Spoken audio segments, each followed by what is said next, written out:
Bueno, ¿qué tal el fin de año? Bien, gracias. ¿Bien? ¿Contentos, felices?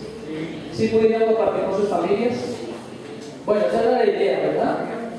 Que pudiéramos en el espíritu de gratitud, como cantamos en su momento, compartir con nuestras familias. Y como predicaba hace 8 días, seguro que usted y yo tuvimos tiempo de dar gracias a Dios, ¿cierto? Como cantábamos ahora, por todo lo que ha hecho, lo que hace y lo que hará. Porque la obra que el Señor comenzó en nosotros, dice la palabra, la sigue perfeccionando y la terminará un día hasta que usted y yo estemos en su bendita presencia, ¿cierto? Pero también el término de un año y el comienzo de un año nuevo lo lleva a uno siempre a trazarse metas, ¿cierto? ¿Cuántos de aquí se trazaron metas para 2016? ¿Algunos no? Bueno, algunos dirán, vamos a ver qué pase, que venga a ver qué pasa, ¿cierto? Pero por lo general uno tiene metas, ¿cierto? Y creo que la mayoría de nosotros la primera meta es bajar un poquito de peso, ¿cierto? De pronto. Porque con tantas boigonadas y latilladas y todo eso, bendito sea Dios, todos los días comíamos, ¿cierto? Al menos yo, en todas las séptimas navideñas, buñuelos, natilla, por mal que le fuera uno, buñuelo y natilla, ¿cierto? Pero gracias a Dios por eso. Y también, hablando de metas, de propósitos, seguro que muchos tendrán propósitos a nivel académico, seguramente, ¿cierto?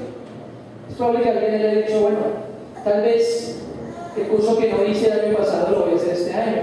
O tal vez los que son profesionales piensan en proseguir en sus estudios, ¿cierto? ¿Por qué no? De pronto algún joven que tiene planes de matrimonio, uno nunca sabe, para este año, ¿cierto? Y bueno, hay metas de diversos tipos. Hay propósitos de diversos tipos para el año que comienza, ¿cierto?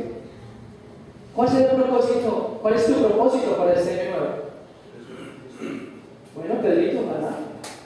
Las metas que acabo de mencionar son metas que no están mal, ¿no? Pero ¿qué tal si usted y yo tenemos metas más centradas en lo espiritual? Sin decir con eso, como lo estoy diciendo, que lo otro no sea malo, de ninguna forma es malo. Pero qué bueno que nosotros tengamos metas de crecer en lo espiritual y que no nos pase como la persona que escribió esto, ¿no? Mi meta para 2016 es cumplir los objetivos del 2015, que debería haber cumplido en 2014, que prometí en 2013 y haber planificado en 2012. Ojalá que no seamos nosotros de ese tipo de personas, ¿eh? Porque muchas veces nosotros, por naturaleza, ¿cierto? Como seres humanos, muchas veces empezamos un año, como hicieron muchachos, con todas, ¿cierto? Hoy con toda esto, pero uno de pronto va descuidando esas metas y propósitos y dice, yo mejor espero a ver qué me depara la vida y dejo que los días pasen, a ver qué no. Mi deseo o nuestro deseo es que las metas suyas y las mías estén alineadas con las metas de Dios. ¿Cuántos de los que están aquí creen que Dios tiene metas para su vida? Nada. Y repito, Dios es un Dios tan bueno y tan maravilloso que Dios piensa en todo. Claro que Dios quiere nuestra realización profesional, sin lugar a dudas, si lo podemos hacer. Afectiva, sin lugar a dudas, Dios quiere eso para nosotros. Dios quiere que tengamos éxito en todo, indudablemente, porque es un Padre bueno.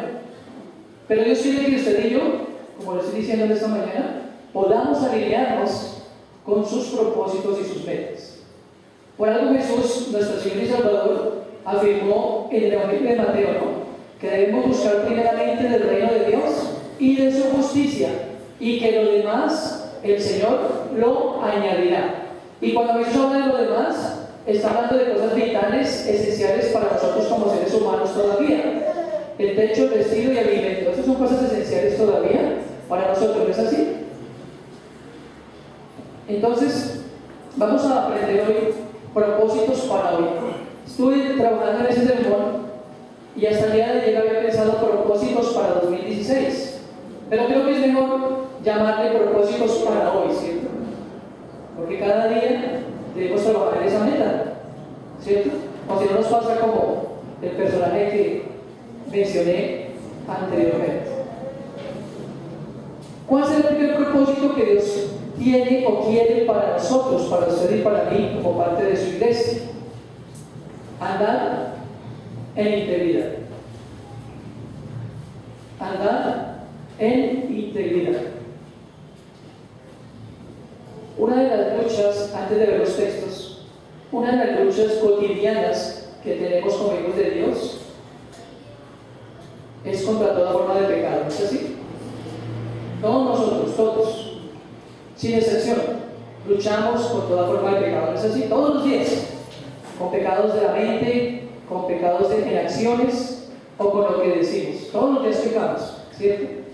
Y sé que es su deseo como el mío, andar en mi integridad, decir, Señor, ayúdame. ¿Cuántos de nosotros le hemos dicho a Dios muchas veces? Ayúdame a tener la misma actitud, la misma conducta, el mismo proceder que tengo en la iglesia, ¿cierto? ¿No es así? Porque aquí en la iglesia todos tratamos de andar rectamente, ¿cierto? Somos hermanos y queremos comportarnos bien, pero ser íntegro es ser uno.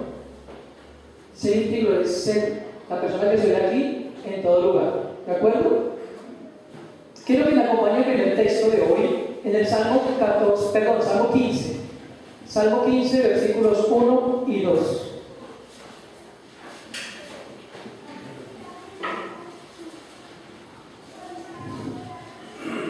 Salmo 15, versos 1 y 2. Escribió David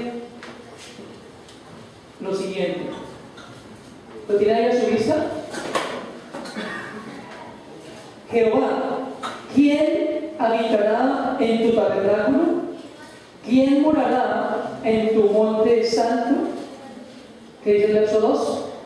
El que anda en integridad y hace justicia y habla verdad en su corazón.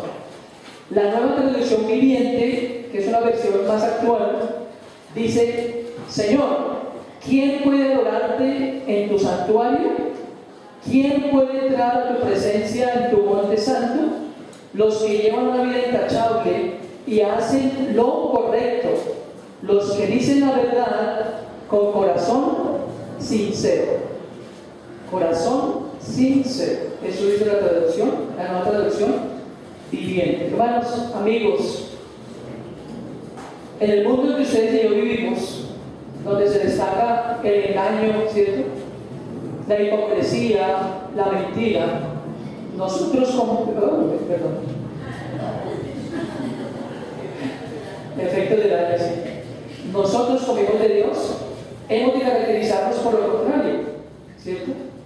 Vivimos en un mundo donde la palabra de Dios señala que los días serán más malos. Y como hemos predicado en otras ocasiones, la razón es porque Cristo no reina en los corazones de las personas ni en los hogares. Entonces nuestra sociedad está hecha un caos, ¿cierto? Ahorita que el alcalde Peñalosa se posesionó, ¿cierto? No es el proselitismo político ni me faltaba, pero todos de pronto pensamos, ¿no? Ay, tantas promesas, pero no, con todos los gobernantes que nosotros hemos visto gobernar y hacerlo tan mal, pues uno como ser humano muchas veces cae en ese escepticismo, ¿cierto?, en esa incredulidad. No creemos que pase de promesas. Pero en cuanto a nosotros respecta, nosotros debemos hacer la diferencia. Puede ser que uno piense, ¿no? Pero en toda una organización, vamos a decir que si ustedes alguien que está en la universidad o en una compañía donde las cosas se hacen fraudulentamente, lo que usted haga no se nota. Claro que se nota. Claro que se nota. La gente nota esas cosas cuando uno es íntegro, cuando uno dice, no, eso no es correcto, eso no está bien, ¿cierto? Y eso debe estarnos a nosotros. No que la gente lo note, sino que Dios nos llama a ser personas íntegras. Y si más personas tenemos eso en el corazón, de ser intachables, íntegros, rectos, porque esos fueron principios que, aunque no fueron de pronto directamente enseñados por la palabra de Dios por nuestros padres, pero las generaciones pasadas gozábamos de muchos principios, ¿no es así? Yo recuerdo que mi padre, lo decía yo en un sermón anterior, siendo un humilde zapatero y casi iletrado, Mi padre siempre nos enseñaba a ser rectos, íntegros, ser personas honestas. En tiempos pasados la palabra valía muchísimo, ¿cierto? En tiempos pasados los contratos no eran escritos ni con sellos notariales ni con nada de esas cosas, porque la palabra era respetable y la persona que no tuviese preparación académica, su palabra valía mucho, ¿cierto? Hermanos, nosotros no podemos amoldarnos a tiempos pasados, sino decir, mi palabra debe ser hoy, como dice Jesús, que tú sí sea sí y que tú no sea no. Sin entrar en fanatismos religiosos, porque en lo personal no me gusta para nada la religión, ni los fanatismos, ni los excesos, pero sí la transparencia y la honestidad, y eso es lo que Dios quiere de nosotros, ¿de acuerdo? Quiero compartir las definiciones de integridad. En el hebreo, en la Biblia, ustedes saben que el Antiguo Testamento fue escrito en su mayoría en hebreo, ¿cierto? Y arameo. El término íntegro o integridad en el hebreo traduce entero, intacto, sin tacha, sin defecto. ¿Se da cuenta? Sin tacha y sin defecto. Y los sinónimos que usa la palabra de Dios en el Nuevo Testamento, en el griego es azoría, que significa incorrupción o libre de toda mancha moral. ¿Se da cuenta? Sin corrupción. Nosotros debemos, como les estoy diciendo esta mañana, destacarnos por eso. Ahora, la persona íntegra debe caracterizarse por quien es, ¿cierto? Muchas veces, como lo decía al comienzo, y como vivimos en un mundo así, de tanta hipocresía, de tanta falsedad, ¿cierto? Como el ejemplo que estaba dando unos minutos antes, donde la palabra ya no vale. Pero que usted y yo seamos esa lucecita, esa pequeña diferencia, como decía, así no se nota. Debemos vivir en integridad porque es el deseo de Dios. Recuerden que uno de los atributos de Dios es que Él es santo, santo, santo. Y Él quiere que sus hijos reflejen quién es Él. A nosotros nos conocerán por nuestra forma de vida, ¿cierto?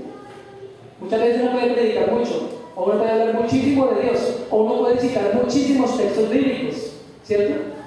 Pero la credibilidad la obtenemos cuando ven en nosotros el deseo al menos de poder vivir ese principio, ¿cierto? ¿De acuerdo? Porque si yo soy una persona que le digo a las personas, haga la redundancia, miren, no hay que hablar mal del prójimo, no hay que ser chismositos, no hay que hablar de más, pero si yo soy de aquí para allá, perdónenme la expresión, de entrar del conjunto o del sector donde vivo, pues eso no va a tener credibilidad. Y van a decir, pero ese tanto que se ufana de que es creyente, que es cristiano, que respeta a Dios, pero sus actitudes te dicen todo lo contrario. Así que, como alguna vez lo decía, me gusta mucho ese término que usaba San Agustín, ¿no? Nosotros hemos de predicar todo el tiempo a Cristo, hemos de mostrar todo el tiempo a Cristo, y cuando tengamos necesidad, entonces hablemos. Muy diciente, ¿no?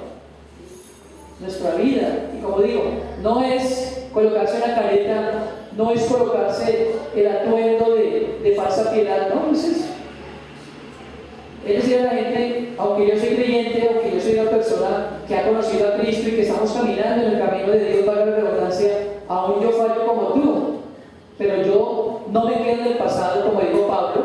El apóstol Pablo dijo, una cosa hago, olvido lo que quedó atrás y prosigo hacia la meta que tengo por delante. Eso lo escribió el apóstol Pablo.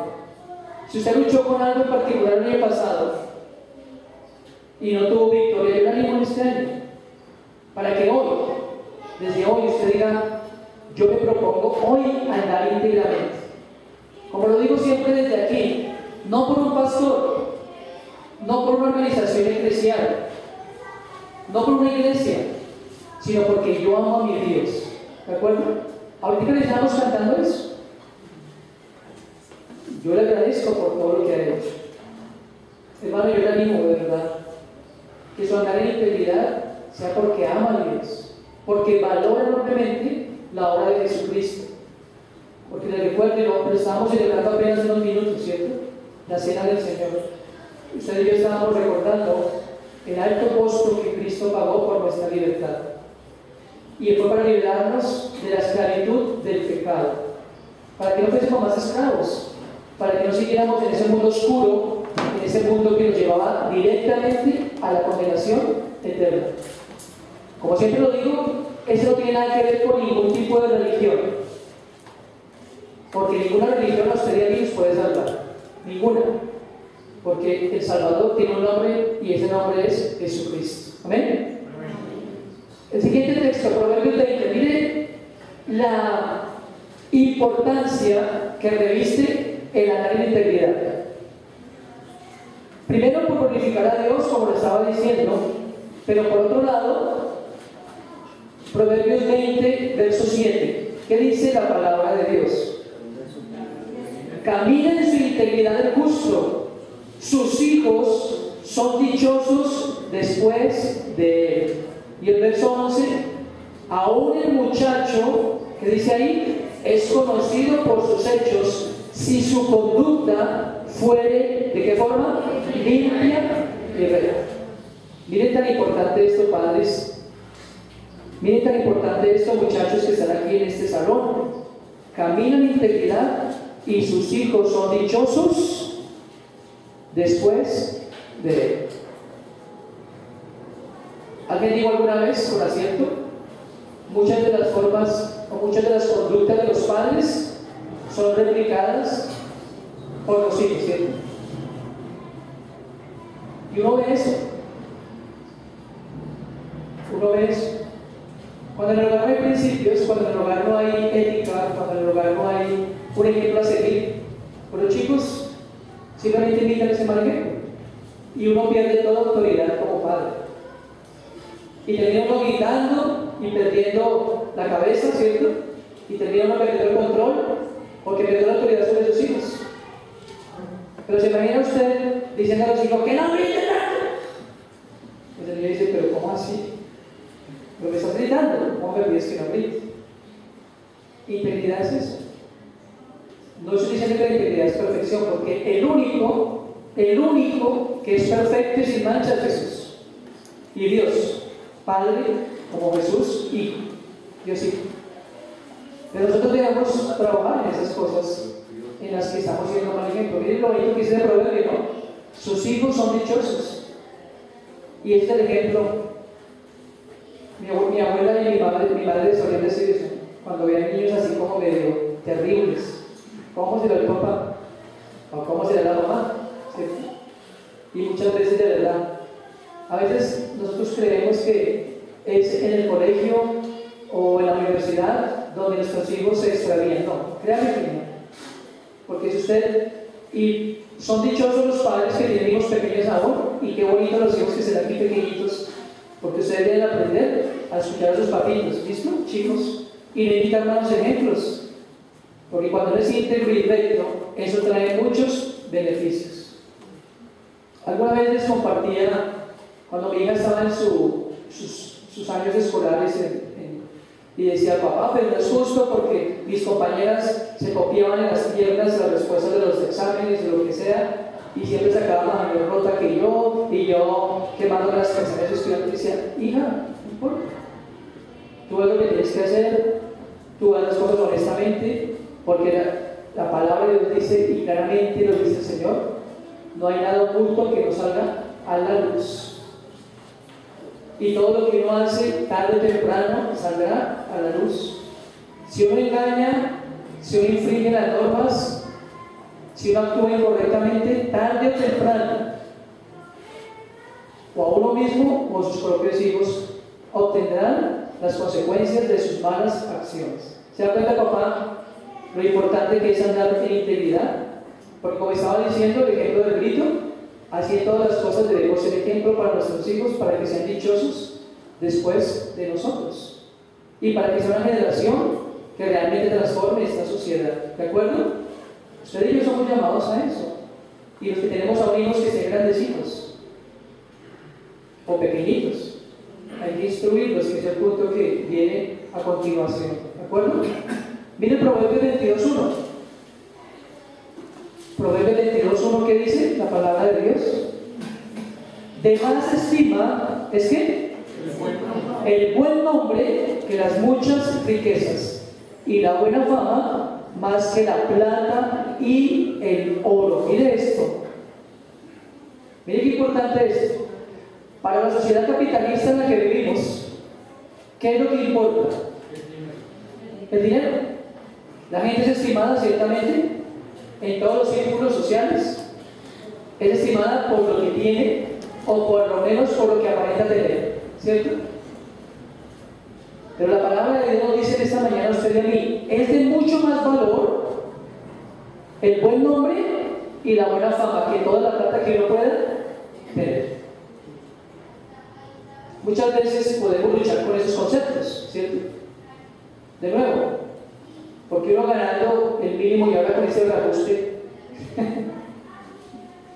y muchos pueden estar diciendo y haciéndole plata a los corruptos, no importa, el Señor promete que si uno es íntegro, Dios lo bendecirá. ¿No es así?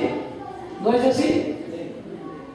Y lo mal habido, como suelen decir nuestros padres, lo que por agua viene, por agua se va. ¿No es así? Yo siempre digo a mis hijos cuando luchan también con eso. Pero papá, tanta corrupción, tanta maldad, tantas cosas mal hechas. Y yo digo, hijo, puede ser que esas personas no rindan cuentas ante una autoridad que también es corrupta. Pero hay una autoridad que está por encima de todo, que es la autoridad de Dios. Y a esa autoridad no le pueden dar ni serrucho, ni mordidas, como se llama, porque Dios sí juzga con rectitud, ¿de acuerdo? Entonces, no se desanime, mi amigo, mi hermano, andemos en integridad, porque eso trae buenos frutos. Y como lo acabo de decir, no solamente para nuestra vida, en todas las áreas de nuestra existencia, sino mayormente para nuestros hijos. ¿Cuántos de nosotros deseamos, no? Yo lo deseo, que mi hija y mi hijo tengan una familia y que obviamente sea una familia que tema a Dios, porque de otra forma no andarán en integridad, de otra forma no se conducirán de una forma recta, ¿cierto? Entonces, hay que orar, claro que hay que orar, pero hay que ser ejemplo para nuestros hijos, ¿de acuerdo? El segundo propósito que le quiero animar a tener para hoy es crecer en el conocimiento de Dios. Crecer en el conocimiento de Dios. Eso es muy importante también y tiene relación con lo que estaba hablando anteriormente. Si usted y yo no crecemos espiritualmente, si no crecemos en el conocimiento de Dios, ¿con qué vamos a instruir a nuestros hijos? ¿No es así? Los muchachos que están en la universidad saben de qué estoy hablando. La universidad es presión, no Karen. ¿O no, Kate? Eso es presión fuerte, como ha predicado Leonardo en otros sermones, porque ahí está el humanismo y las filosofías que el apóstol Pablo llama vanas sutilezas, huecas sutilezas, vanas filosofías.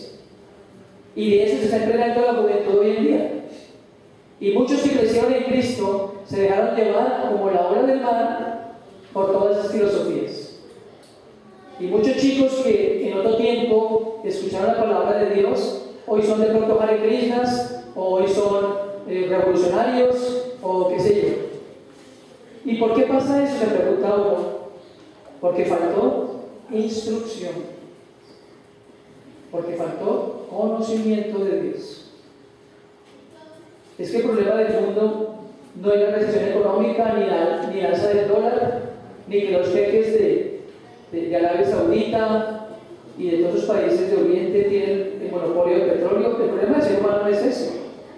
Todo el mundo dice que es el problema del ser humano, la desigualdad social. Pero eso tiene una raíz, y ustedes ya sabemos cuál es.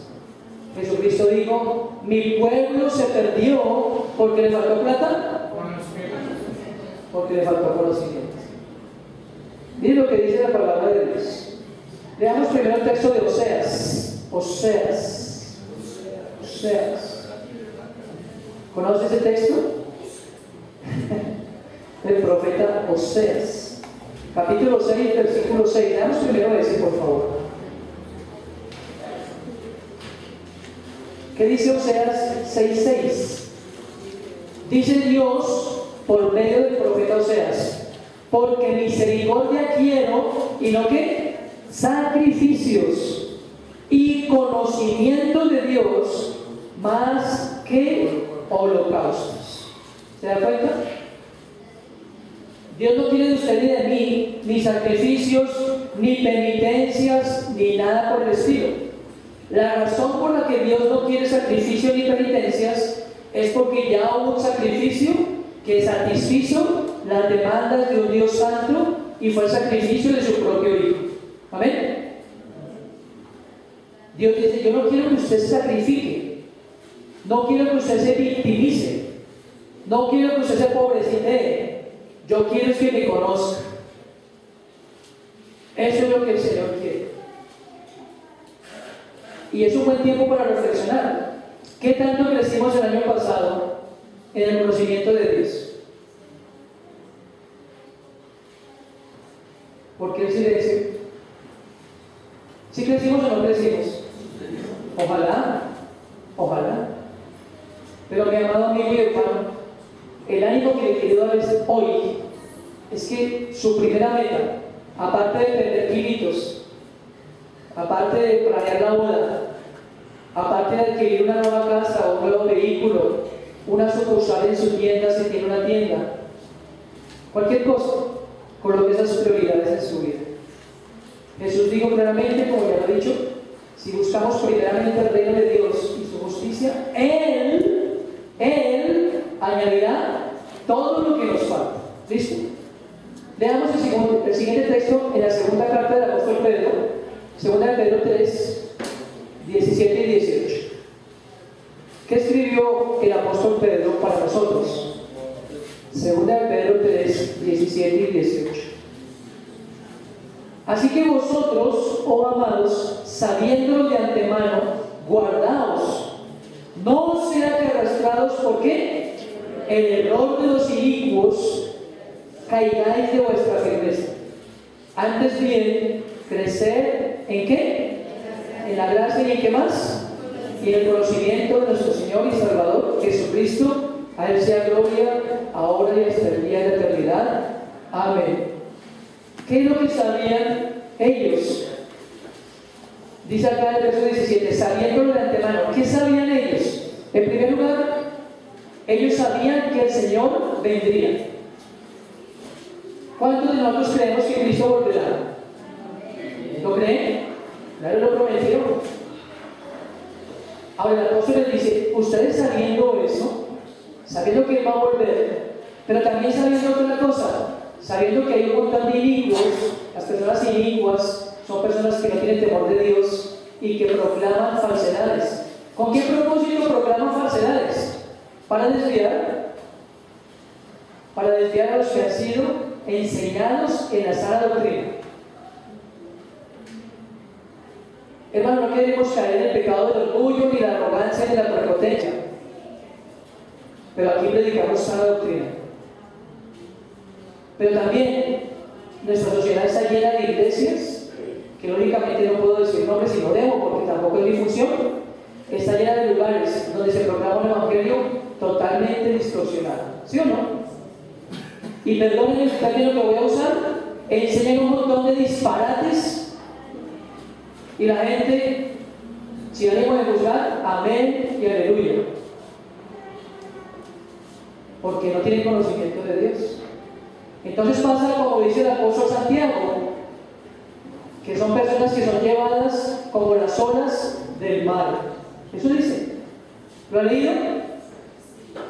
Para aquí y por allá. Me voy para allá porque allá sí predican, ¿no? Como les estoy diciendo, no queremos caer en ese pecado, pero nosotros predicamos a Cristo y predicamos la verdad de Dios y predicamos que el reino de Dios no es comida ni bebida, porque en ninguna parte de la Biblia dice eso. Pero hoy se predica y cada año se predica más eso, ¿cierto? Venga a Cristo para que tenga casa, carro, beca y dinero. Y Jesús dijo lo contrario: mi reino no es de este mundo. Pero si nosotros no crecemos y no adoctrinamos a nuestros hijos, ¿sabe qué está haciendo el diablo? ¿Sabe qué está haciendo el diablo? Exactamente eso. Lo que está diciendo aquí la monita nos va. El diablo, dijo el Señor en Juan 10, vino a robar, a matar y a destruir. Quiero recordarles algo. El diablo no conoce de escrúpulos. ¿Ustedes creen que el Señor, el diablo, va a decir, ay no, yo no voy a hacer daño en esta familia porque mira esos niños tan tiernos? No, al contrario, él vino fue a eso. Por eso aquí el apóstol Pedro, por inspiración del Espíritu Santo, nos enseña eso. No sean que arrastrados, ¿lo dice ahí? Guárdense, no sean que sean arrastrados por el error y caigan de su firmeza. Caigan de su firmeza. Y hace 8 días predicaba que si usted no está en la roca que es Cristo, está edificando su vida sobre un terreno totalmente inestable y pronto se hundirá y pronto dejará la sana doctrina. Hermano, amigo, reflexione sobre esto de esta mañana. No deje que el diablo, ni las vanas filosofías, ni enseñanzas distorsionadas lo muevan de la roca que es Cristo. Amén. No escuche sino la palabra de Dios. Y si usted no viene el domingo, escuche el sermón del domingo. Pero no se ponga a buscar canales, porque hay muchos predicadores, y lo digo con propiedad, que predican cosas que no son. Y lo que van a lograr es confundirle. Y si van a escuchar una emisora, escuchen BBN. A mí no me están dando nada por decir BBN. 1100 años. Palabra de Dios. Si escuchan BBN, 1100 años. Eso es doctrina todo el día. ¿De acuerdo? Pero no se deje de verdad engañar. Pero a la vez quiero llamar su atención con mucho amor. Porque así como estoy predicando hoy, aquí en esta iglesia nos empeñamos y es nuestro propósito, es nuestro deseo de que cada uno de ustedes crezca en el conocimiento de Dios. Y para eso está el grupo de mujeres los viernes que en febrero se va a abrir. Para eso está el grupo de hombres los sábados a las 6 de la mañana. Y quiero exhortar a los hombres que me están viniendo, lo digo con mucho amor y respeto. Hombres, principalmente los hombres, porque los hombres somos la cabeza de la familia. ¿Lo entiende usted, varón? ¿Usted entiende eso? ¿Usted entiende la responsabilidad tan grande que Cristo ha puesto sobre su hombro? Es el hombre. El hombre debe guiar a la esposa. El hombre debe tomar la iniciativa. Muchas veces escuchamos aquí en la iglesia mujeres que están descontentas porque el marido no tiene tiempo para hablar, porque el marido es que usted ore con las niñas. ¿Qué es eso? Es que soy tan cansado. Qué triste, ¿no? Qué triste que hay hombres que están tan cansados que no tienen tiempo para guiar a su esposa y a sus hijos. Pero esa esposa y esos hijos pueden estar recibiendo consejos, como lo dije ya, que no son buenos.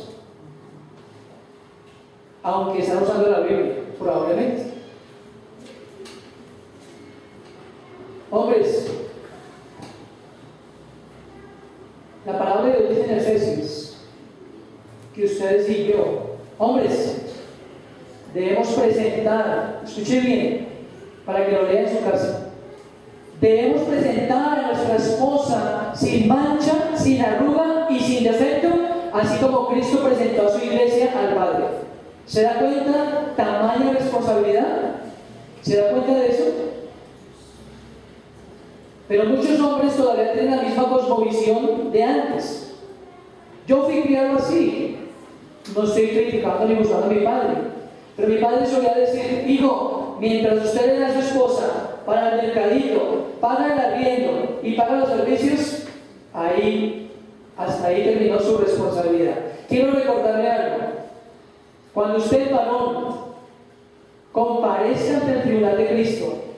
lo primero, escúcheme bien, lo primero que el Señor le va a preguntar es por su esposa y sus hijos.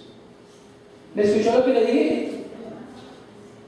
Él no le va a decir, sí, yo entiendo que usted trabajaba todos los días.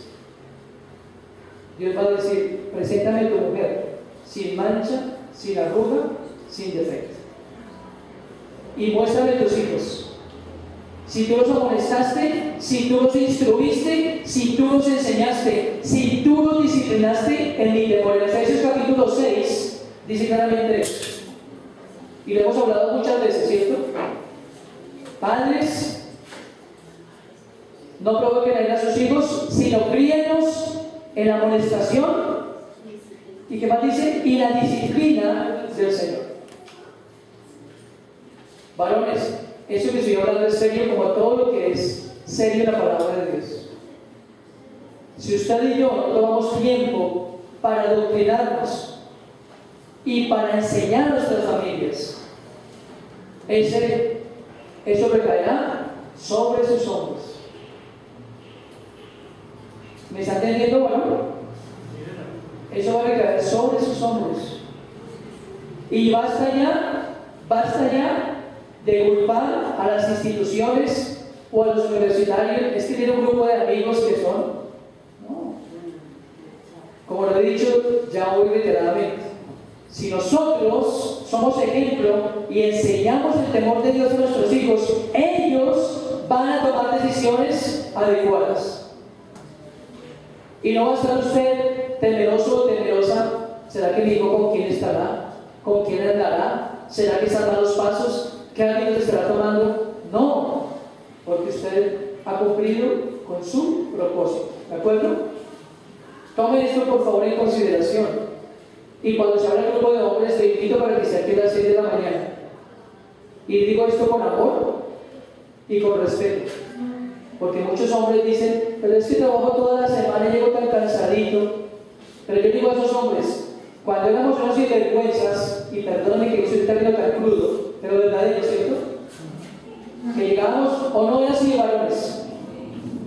No, Carlos, no llegamos a medianoche a la casa, me toca dormir 4 horas porque me toca madrugar a trabajar. Pero para ir a la iglesia estamos muy cansados.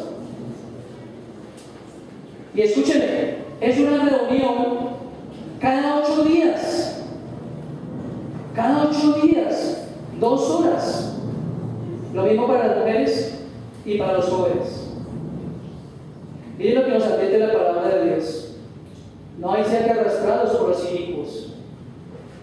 Y así como usted desea el diablo también, ya lo decía la bonita, anda como león rugiente, buscando a quién. Miren, termino diciendo este punto. Después no vayamos a llorar y a decir, pastor, ¿en qué momento mi hijo se me salió de las manos? Es que no sé en qué momento. Eso es mentira, porque usted sabe en qué momento fue eso. Hablamos que día con unos hermanos en la iglesia. Si usted le abre un poquito la puerta al demonio, ahí entra él. Lo difícil no es que entre, lo difícil es sacarlo, ¿cierto? Porque él viene, ya lo dije, a matar o a destruir. ¿De acuerdo? El conocimiento de Dios debe ser lo que anhelemos y deseemos todos los días. Así como dice el apóstol Pedro también, que deseemos crecer en Él, así como el bebé desea la leche espiritual, no adulterada. ¿De acuerdo? Debemos anhelar la palabra de Dios. Y en tercer lugar, servir en la obra de Dios debe ser otro propósito para hoy. Efesios 2:10, ¿qué dice la palabra de Dios?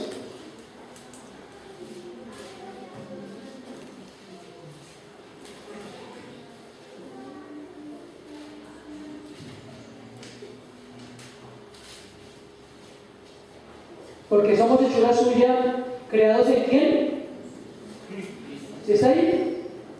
Creados en Cristo Jesús, ¿para qué? Para buenas obras, las cuales Dios preparó de antemano para que anduviésemos en ellas. Está hablando de la salvación por gracia, en el contexto. Y está diciéndonos y recordándonos que fuimos salvos por la gracia de Dios, que no fue por nuestras obras, sino que fue un don de Dios. Pero aparte de la salvación, Dios preparó obras para que usted y yo anduviésemos en ellas, como lo acabo de leer.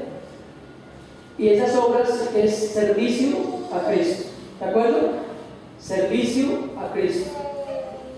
Y quiero aprovechar ese momento para agradecerles a todos los hermanos de Comunidad Viva, porque esta es una iglesia que se caracteriza por el servicio. Muchos sirven, pero también hay muchos que todavía no lo hacen. Quiero recordarle algo, que usted, que no está sirviendo ahorita, Dios le ha dado un don, o muchos dones para servir. Mire lo que dice 1 Corintios 12:1, un poquito atrás, un poquito para atrás, por favor. 1 Corintios 12:1. No quiero, hermanos, que ignoréis acerca de qué, de los dones espirituales.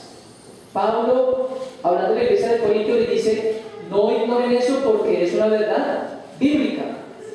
Nosotros tenemos dones espirituales, y dones básicamente son capacidades que Dios nos da para el servicio de su obra. Esos dones son dados por el Espíritu Santo para servir, y no solamente servir aquí en la iglesia local, sino siempre, así como debemos andar en integridad en cualquier lugar, debemos servir donde quiera que estemos. ¿Listo? Primera de Pedro 4:10, el último texto, nos recuerda claramente esta verdad escritural. Cada uno, ¿qué dice ahí? Según el don que ha recibido, ministrelo a los otros, como buenos administradores de la multiforme gracia de Dios. Mire que allá habla cada uno de los que, de los creyentes, según el don. Y hay una lista de dones en la carta a los Romanos, y también aquí en la primera epístola de Pablo a los Corintios, en el capítulo 12, ahí habla de todos los dones que están vigentes. Los dones, dice acá, ministrelo a los otros. En el original griego, ministrar significa poner a los pies de alguien. Es decir, que nosotros debemos servirnos mutuamente como Cristo mismo le enseñó. No olvidemos que Jesús en el Evangelio de Marcos dijo: porque el Hijo del Hombre no vino para ser servido, sino para servir y para dar su vida en rescate por muchos. Nosotros debemos ejemplificar lo que aprendimos de nuestro Maestro y de nuestro Salvador. ¿Es así? Cristo fue un hombre que anduvo en integridad, que creció todo el tiempo. Recuerdan que cuando él estaba niño, los padres lo buscaban afanosamente y estaban en el templo allá escuchando y aprendiendo. ¿Se acuerdan? Pero también Cristo fue un hombre que sirvió. Siendo Dios, sirvió permanentemente. Por eso, mi amado, mi amada, les animo para que hoy y todos los días de sus vidas, esos sean sus tres propósitos: andar en integridad, crecer en el conocimiento de Dios y servir en la obra de Dios. Todo lo demás, el gimnasio, el pago del semestre, el novio, la novia, las cuentas del matrimonio, el carro, el apartamento, Dios lo promete, lo añadirá. Amén. Busquemos primeramente de su reino y de su justicia, y que nuestros propósitos estén siempre encaminados con los propósitos de Dios. Señor, te agradecemos en esta mañana por tu palabra, por lo que ella nos enseña, Papito Dios. Señor, queremos seguir tu ejemplo. Queremos vivir una vida basada, Señor, en tus principios. Queremos vivir nuestras vidas diarias ejemplificando lo que de ti aprendimos. Señor, de la misma forma que el apóstol Pablo instó, Señor Dios, ante la iglesia de Filipos, lo que han oído de ti ante muchos testigos, eso hagan, y el Dios de paz estará con ustedes. Ayúdanos, Señor, a que nuestros propósitos estén de acuerdo a los tuyos. Ayúdanos, Papito Dios, a andar en integridad, a que deseemos y anhelemos crecer en tu conocimiento, porque tenemos una gran responsabilidad dentro del seno de nuestro hogar, pero también con la sociedad, para que podamos proclamar tu nombre, Señor Dios, como cantábamos hoy. Y por supuesto servir, Señor, como tú serviste a este mundo, a tal punto de entregar tu vida a la cruz. Hasta allá llegó tu servicio, Señor. Renunciar a tu propia vida, renunciar a despojarte, Señor Dios, de ese trono en el cielo y venir humildemente al mundo a servir. Ayúdanos, Señor, en esto y que sea nuestro propósito de cada día para la gloria, honra y alabanza de tu nombre. En Cristo Jesús. Amén.